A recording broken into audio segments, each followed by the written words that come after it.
The Heat after Angela Davis, where I invite musicians to perform the bars, to activate them, and to attempt to transform these materials of captivity into materials of liberation, or at least to release them. So I met Thaddeus Tukes a few months ago after I was asking around. I was asking people in the city, friends of mine who are really active in the music scene, and asking, does anybody know a vibraphonist? And so several people said, Thaddeus Tukes, you got to reach out to him. And luckily I got in touch with him, and he responded. And we got to talking, and we realized that we had a lot in common. We went to the same high school at different times. He has a background also in music therapy and working with people in juvenile detention. And then we just got along, and so we did our first performance together at UIC for the Social Justice Conference last fall. Oh, okay. And so this is a bit more of a, how do I say this? This iteration is a little bit more formalized because we produce resonators for the bars. Okay. So they're going to be, they've evolved. Yeah, this is like the evolution has continued, and here we are now. So it's an exciting day because he's performing the bars on these new, custom-made resonators. So that's a little bit about how we came to work together, but now I'll hand it off to Thaddeus because I just talked a whole bunch. So. Okay, my name is Thaddeus Tukes. I am a percussionist from Chicago, Illinois. I specialize in the vibraphone, but I also play piano and other things, drums, as you'll see today. I've been a professional pretty much since high school or college, where I would get hired to play around Chicago. Oh, wow. Won some cool competitions. I've played in festivals. I played at the World's Fair in Dubai. I've been making it work as best as all of us artists can. Okay. And like Maria said earlier, this is a really cool project. I always tell her I'm grateful that she included me.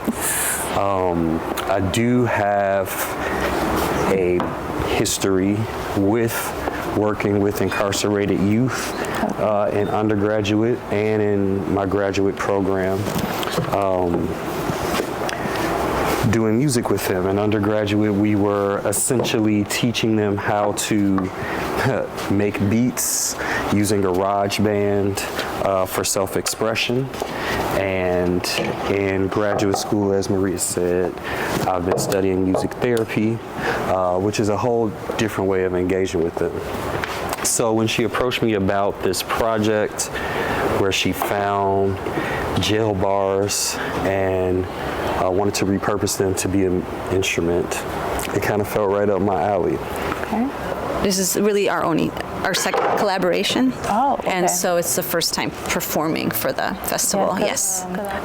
I'm kind of curious about how you guys started with this theme of location.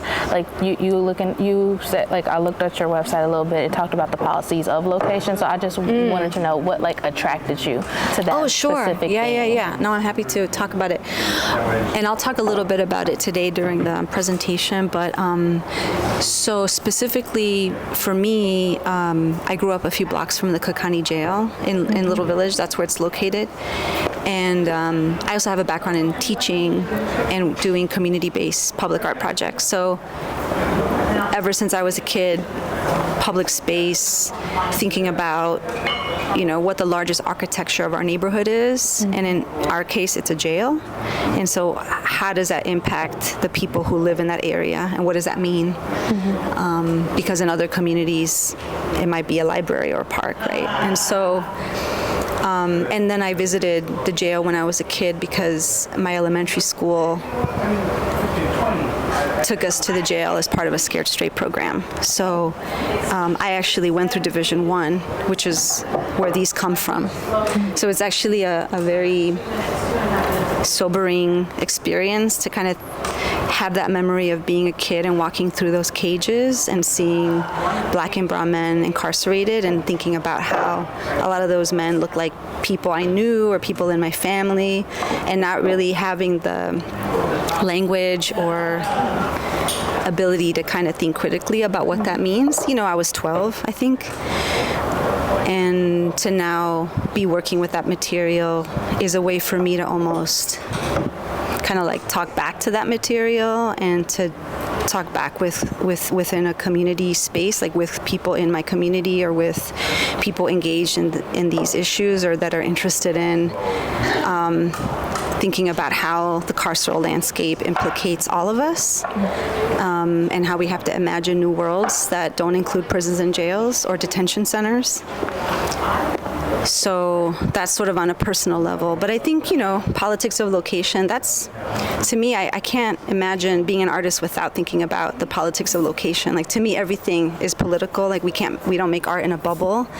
And one decides how much they want to expose that or not. You know, it could be subtle, it could be bold. I support all ways, you know, but I'm interested in how we can talk about place and borders and barriers through a sonic experience that then makes those borders and barriers porous or malleable or you know, like penetrable, because jails and prisons as we know them are you know, meant to be impenetrable. But I think that through, you know, political action, through art, through creative community building, we find ways to sort of take those ideas apart. I think one of the most exciting things that Maria said when she brought this project to me was using something that's used to oppress people and hurt people and reframing it to kind of take some of that power back, to be able to heal from some of that trauma. And even the concept of hitting jail bars, right? This thing that literally you can't move, you get to release some of that aggression, also making something beautiful with it. I think we need more examples of that type of art, that type of music and creation where we're taking things that are meant to hurt us, and they're going to exist, so what do we do with them? And is there a way where we can reclaim that pain?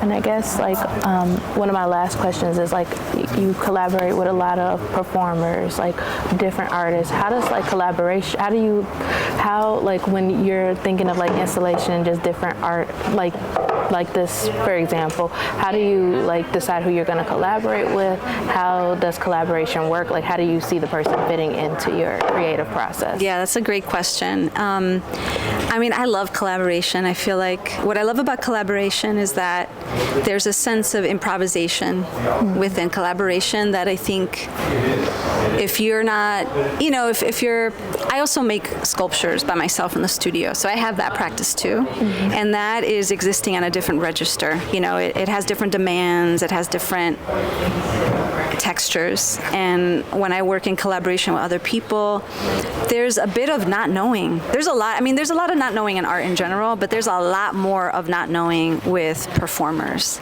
or with musicians or with collaborations. And so I think that's the beauty of it. I think as somebody who teaches, there's a lot of improvisation in teaching. Like, you know, as a teacher or as an artist who works in community, you have tools, you know, you've got a toolbox. I've certainly spent, 20 years building up my toolbox and my tools, but I'm always learning how to reuse the tools and how to adapt them, how to finesse them, how to sharpen them, how to soften them.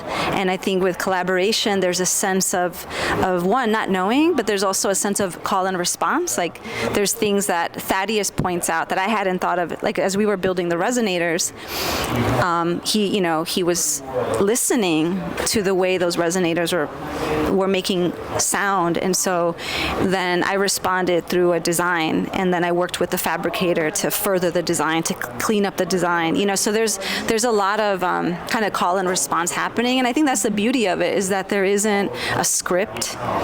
And I think that's what makes life worth living, is that you're just responding in the moment, and it feels really alive.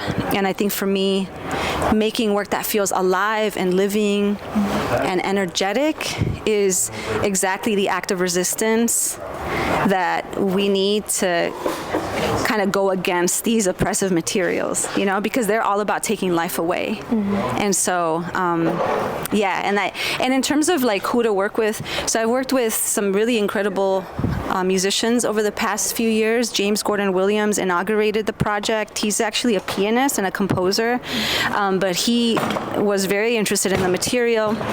He's also a scholar, and so he performed the bars several times and wrote a beautiful piece about his experience of working with a material, and then several others like Samora Pinder-Hughes and Elena Pinder-Hughes and Thaddeus. So, and I think with Thaddeus, he comes with a vibraphonist expertise. So this is actually the first kind of real moment where I've been able to work with a vibraphonist who is, where this is their expertise, this is what they're doing, on a daily. I mean, have you seen his schedule? Like, he's constantly performing, every day, every night, every weekend. So, to sort of think about what is the potential for this material, because it's not an instrument necessarily, like they're bars. And when you look at them here, we're not removing the fact that they're bars. Like they're on display in a way so that you can witness where they came from. But then you have that in contrast to his vibraphone, which is, the musical instrument that he's playing, that has been tuned, that has been, and so I think the contrast is very interesting. So there's opportunities that I think Thaddeus brings to the table that I had not even thought about before. And we're keeping this going. There's also other ideas that are in the mix too, which are evolving too. Do you want to hear a bar for your? Yes, I actually do. I don't know if are they on the string? Oh, I guess they are a little bit, huh? Because we can add the wedges at the bottom. I was like, as long as it's not touching, that's what I was going to go on. Yeah, that's a dead one.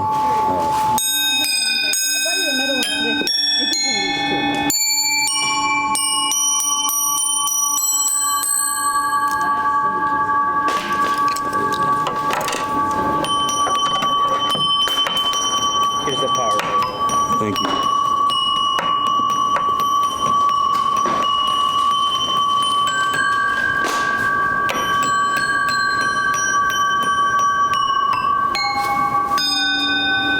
Wow, very, very, very, very cool. Thank you. Thank you guys for just taking the time. Thank you for your time and your questions. Yeah. And for staying a little bit later to No problem. get this. Yeah. It was nice meeting you both. Yeah. And Best good of luck. luck, Good and luck with I your look work. forward to